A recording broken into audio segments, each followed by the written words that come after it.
दिल्ली के मोहन नगर एरिया में एक टिंकू अपना ड्रोन उड़ा रहा होता है कि तभी उसका ड्रोन प्लॉट नंबर 232 के सामने क्रैश हो जाता है और टिंकू अपना ड्रोन लेने के लिए उस घर के पास जाता है जहां उसको अजीब सी बदबू आती है और उस घर के बाहर न्यूज़पेपर और दूध के पैकेट्स रखे हुए थे। टिंकू भागते हुए अपने घर जाता है। मम्मी, वो कनक दीदी के घर के बाहर से बहुत गंदी बदबू आ रही है, चलो देखो ना। अच्छा, चलो चलकर देखते हैं। काजल भी जब 232 के सामने आती है तो वो समझ जाती है कि जरूर घर के अंदर कोई जानवर मर गया है। तभी वहाँ उनके दो पड़ोसी आते हैं, राज और पवन। भाभी जी, क्या हुआ? आप यहाँ क्या कर रही हो? अरे देखो ना, लगता है कनक गलती से ऊपर वाला दरवाजा बंद करना भूल गई होगी और कोई बिल्ली आकर घर में मर गई है। नहीं नहीं भाभी जी, ये किसी जानवर की बदबू नहीं है, ये कुछ और ही है। ऐसा कहकर पवन पुलिस को कॉल करके बुलवा लेता है और कुछ ही देर में वहां इंस्पेक्टर रजत आ जाते हैं और इंस्पेक्टर रजत भी घर के बाहर रखे न्यूज़पेपर और दूध के पैकेट्स को देखते हैं और धक्का मारकर दरवाजा तोड़ देते हैं और घर के अंदर जाते हैं। बाकी सभी लोग घर के बाहर ही खड़े रहते हैं जहां बदबू और तेजी से आ रही होती है। घर में पुलिस वाले तलाशी लेने लगते हैं। तभी कांस्टेबल बाबू को एक रूम में कनक बेहोश पड़ी हुई मिलती है और उसी रूम से बहुत ज्यादा बदबू आ रही होती है और तभी कांस्टेबल बेड साइड में एक कपड़ा फंसा हुआ देखता है और बेड खोलकर जैसे ही कपड़े को निकालता है उस बेड में मोहिनी की लाश रखी हुई होती है। कांस्टेबल बाबू जल्दी से इंस्पेक्टर रजत को बुलाता है। इंस्पेक्टर रजत मोहिनी की डेड बॉडी को जांच के लिए भेज देते हैं और कनक को होश में लाकर उससे पूछताछ शुरू करते हैं। कनक, तुमने मोहिनी को क्यों मारा? तुम्हारे साथ और कौन कौन शामिल है इस क्राइम में? मोहिनी को मारा किसने? वो तो कॉलेज गई है। सर, लेकिन क्राइम सीन पर तो सिर्फ कनक ही है, तो इसने ही मारा होगा। अगर कोई कनक का साथी होता तो वो इसको यहाँ क्यों छोड़कर जाता? दोनों ही भाग जाते ना। कांस्टेबल बाबू, तुमने ठीक से नहीं देखा। मोहिनी की हाइट और वेट कनक से ज्यादा है, तो कनक के लिए मोहिनी को मारकर बेड में उसकी लाश को अच्छे से लेटाना बहुत मुश्किल है, क्योंकि मोहिनी की डेड बॉडी पे एक भी स्क्रैच का निशान नहीं है। यानी कोई तो और भी था यहाँ जिसने ये काम करने में कनक की हेल्प की और चला गया और कनक बेहोश होने का नाटक कर सके ताकि कोई भी कनक पे शक ना करे। इंस्पेक्टर रजत कनक को भी हॉस्पिटल भेजता है जांच के लिए। कुछ वक्त बाद इंस्पेक्टर रजत के पास मोहिनी की पोस्टमार्टम रिपोर्ट आ जाती है जिसमें मोहिनी की डेथ की वजह एक ऐसा रेयर पॉइजन था जो कि कुछ रेयर केमिकल्स को मिलाकर बनाया गया था। तभी वहां कांस्टेबल बाबू आता है। सर, कनक सही कह रही है, वो पिछले 2 दिन से बेहोश है। डॉक्टर को उसके पेट में 2 दिन पुराना खाने के टिश्यूज मिले हैं। यानी कनक 2 दिन से बेहोश थी मोहिनी की डेड बॉडी के पास। लेकिन 2 दिन तक बेहोश होने की वजह क्या थी? एक पॉइजन है जो रेयर केमिकल से बनाया जाता है। कनक के पेट में बहुत कम मात्रा में मिला है। तो हुआ कुछ यूं होगा कि कनक ने मोहिनी को जो जहर दिया और शायद गलती से खुद भी वो जहर खा लिया होगा, लेकिन बहुत कम मात्रा में। इसलिए कनक सिर्फ बेहोश हुई और मोहिनी की मौत हुई। लेकिन हमारे पास इसका कोई प्रूफ नहीं है। इंस्पेक्टर रजत मोहिनी और कनक के पड़ोसियों से पूछताछ शुरू कर देता है। तुम मोहिनी और कनक को कब से जानते हो? सर, मैं तो अभी कुछ 6 महीने पहले ही सोसाइटी में आया हूँ। मैं बस तब से ही दोनों को जानता हूँ, बस हाय हेलो तक, कभी ज्यादा बात नहीं हुई। वैसे भी ऑफिस और ऑफिस से घर बस पूरा दिन इसी में निकल जाता है। दोनों का नेचर कैसा था? सर, मोहिनी बहुत अच्छी बच्ची थी, वो अक्सर लोगों की मदद किया करती थी और कनक तो मोहिनी की बेस्ट फ्रेंड थी। क्या दोनों में कभी लड़ाई हुई किसी बात को लेकर? जी हाँ, एक बार मैंने सुना था जब मोहिनी कनक से कह रही थी कि तुम्हें कुछ करने की जरूरत नहीं है, मैं खुद पुलिस के पास चली जाऊंगी। इंस्पेक्टर रजत कनक के पास जाते हैं और कहते हैं, मोहिनी तुम्हें किस बात के लिए पुलिस की धमकी दे रही थी? सर, मोहिनी को कोई परेशान कर रहा था तो मैंने मोहिनी को कहा मैं तेरी हेल्प कर दूंगी, लेकिन तू उस इंसान का नाम तो बता। लेकिन उसने मुझे मना कर दिया और कहा कि वो खुद पुलिस को बता देगी। ये केस तो दिन ब दिन उलझता ही जा रहा है। तुम दोनों एक दूसरे को कब से जानती हो? सर ऐसे ही कुछ 1 साल से।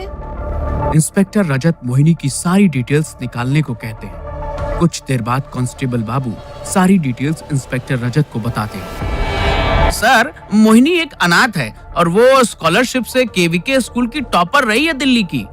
उसके बाद यहीं दिल्ली से कॉलेज कर रही थी और यहाँ उसको अभी 1 साल ही हुआ था। सर मुझे याद आया, कॉलेज में मोहन से उसकी लड़ाई हुई थी कुछ ही दिन पहले। इंस्पेक्टर रजत मोहिनी के कॉलेज जाते हैं और मोहन को पकड़कर उससे पूछते हैं, तुमने आखिर मोहिनी को क्यों मारा? क्या मोहिनी मर गई? हाँ, क्योंकि तुमने ही उसको मारा है। सर मैं क्यों मारने लगा किसी को भी? मैंने कुछ नहीं किया। तेरी और मोहिनी की लड़ाई हुई और तूने धमकी दी थी मोहिनी को मारने की। हाँ सर, ये सच है। मेरी मोहिनी से लड़ाई हुई थी क्योंकि मैं एग्जाम पेपर चोरी करने का प्लान बना रहा था, जो गलती से मोहिनी ने सुन लिया था और मेरे मना करने के बाद भी वो डीन को बताने जा रही थी। बस उसको रोकने के लिए मैंने उसको धमकी दी थी। और जब वो नहीं रुकी तो तुमने गुस्से में उसका खून कर दिया। सर इतनी छोटी सी बात के लिए मैं भला खून क्यों करता? मैंने सच में कुछ नहीं किया। इंस्पेक्टर रजत को मोहन के खिलाफ भी कोई सबूत नहीं मिलता है, इसलिए उन्हें मोहन को छोड़ना पड़ता है। सर, अगर मोहन ने भी खून नहीं किया तो खूनी है कौन? खूनी जो भी है बहुत चालाक है। प्लानिंग करके उसने ये सब किया है। लेकिन खूनी कितना भी चालाक हो, एक न एक गलती जरूर करता है और कुछ तो है इस केस में जो हम देख नहीं पा रहे हैं। वापस से हमें क्राइम लोकेशन पर जाकर देखना होगा। ऐसा कहकर इंस्पेक्टर रजत कांस्टेबल बाबू के साथ क्राइम लोकेशन पर जाते हैं, लेकिन घर में उन्हें कुछ नहीं मिलता। सर कुछ भी नहीं मिला? टाइम वेस्ट हुआ। नहीं, जो मुझे चाहिए था वो मिल गया है। वो क्या सर? तुमने देखा कि हमें पूरे घर में मोहिनी और कनक के अलावा किसी के भी फिंगरप्रिंट्स नहीं मिले, जबकि मोहिनी को पंखे से लटकाने के लिए कोई तो घर में जरूर आया था। यानी खूनी को पहले से मालूम था कि पुलिस सबसे पहले फिंगरप्रिंट्स चेक करेगी और वो पकड़ा सकता है, इसलिए उसने इतनी सफाई से फिंगरप्रिंट्स गायब किए हैं कि जैसे यहाँ कोई आया ही नहीं था। इतने में इंस्पेक्टर रजत देखते हैं कि काजल अपने घर के बाहर पेड़ में पानी डाल रही होती है। अरे वाह, बहुत कम लोग होते हैं जो अच्छे काम करते हैं। बहुत अच्छा काम कर रही हैं आप इस पेड़ को पानी देकर। काहे का अच्छा पेड़? इस पेड़ की वजह से हमारी कार की पार्किंग खराब हो गई है, इसलिए मैं इस पेड़ को जड़ से ही खत्म कर रही हूँ। पानी से भला कौन सा पेड़ खत्म होता है? सर ये पानी नहीं है, बस पानी जैसा दिखने वाला केमिकल है जो मुझे हमारे ही पड़ोसी ने दिया है। और अच्छी बात तो ये है कि उन्होंने मुझे ये फ्री में दिया, क्योंकि उनके कॉलेज में एक्स्ट्रा था ना। मेरा तो फायदा हो गया। पहली बात, नेचर हमें कितना कुछ देता है और आप उसी नेचर को खत्म कर रही हो। आपको इसके लिए सजा तक हो सकती है। और अब अगर ये पेड़ सूखा तो आपको जेल जाने से कोई भी नहीं बचा पाएगा। और जरा हमें भी बताओ, वो कौन है दानवीर पड़ोसी आपका जो आपको केमिकल दान में दे गया? काजल इंस्पेक्टर रजत को उस पड़ोसी का नाम बता देती है और इंस्पेक्टर रजत उसकी पूरी डिटेल्स निकलवाता है और सभी लोगों को मोहिनी के घर बुलवाता है। क्या हुआ सर? पता लगा आपको कि खूनी कौन है? जी सर, कुछ मालूम हुआ कि किसने मोहिनी को इतनी बेरहमी से मारकर उसकी बॉडी बेड में रख दी थी? सर आखिर कौन है वो? सब्र रखो, सब बता देंगे। पवन एक बात बताओ, मोहिनी की डेड बॉडी हमें घर के अंदर मिली जहां सिर्फ पुलिस वाले थे और हम में से किसी ने भी ये नहीं कहा कि मोहिनी को मारकर बेड में उसकी डेड बॉडी को रखा गया था। तो तुम्हें कैसे पता कि मोहिनी की बॉडी हमें बेड में से मिली थी? इसका मतलब पवन ने मोहिनी को मारा है, लेकिन क्यों? सर मैंने नहीं मारा मोहिनी को, वो तो मेरी छोटी बहन जैसी थी। मैंने सच में उसको नहीं मारा। तो फिर तुम्हें कैसे पता ये मोहिनी की बॉडी बेड के अंदर से मिली? सर मैंने किसी को बुलाते हुए सुना था उसी दिन जिस दिन मोहिनी की लाश मिली थी। किसने बोला था? याद करके बताओ। इतने में ही राज वहां से धीरे धीरे भागने लगता है। तभी पवन कहता है, हाँ ये मुझे राज ने बताया था जब आप लोग बॉडी लेकर जा रहे थे तब। अरे राज, तुम कहाँ भाग रहे हो? जरूर तुमने भी ये किसी से सुना ही होगा। हाँ सर, मैंने भी सुना था। वो मैं बताता हूँ, तुम्हारी याददाश्त कमजोर है। तुमने ये सुना क्योंकि खून तुमने ही किया था।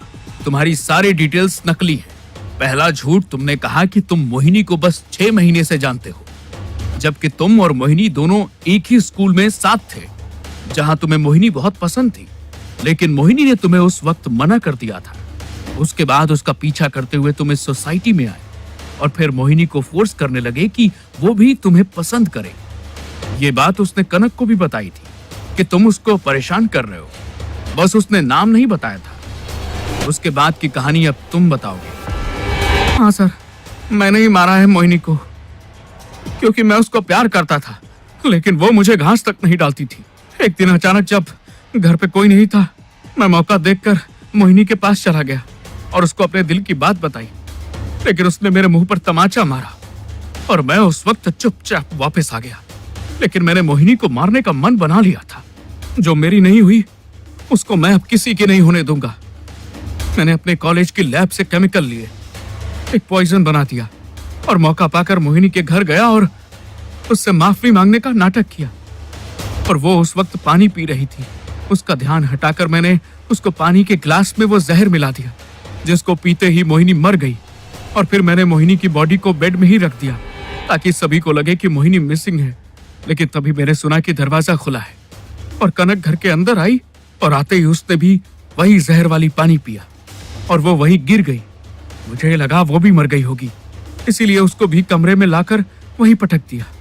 मुझे क्या पता था कनक सिर्फ बेहोश हुई है, वरना इसको भी उसी वक्त मार देता। न ये जिंदा होती, न ये आपको मेरे बारे में बता पाती। इंस्पेक्टर रजत राज को पकड़कर जेल में डाल देते हैं।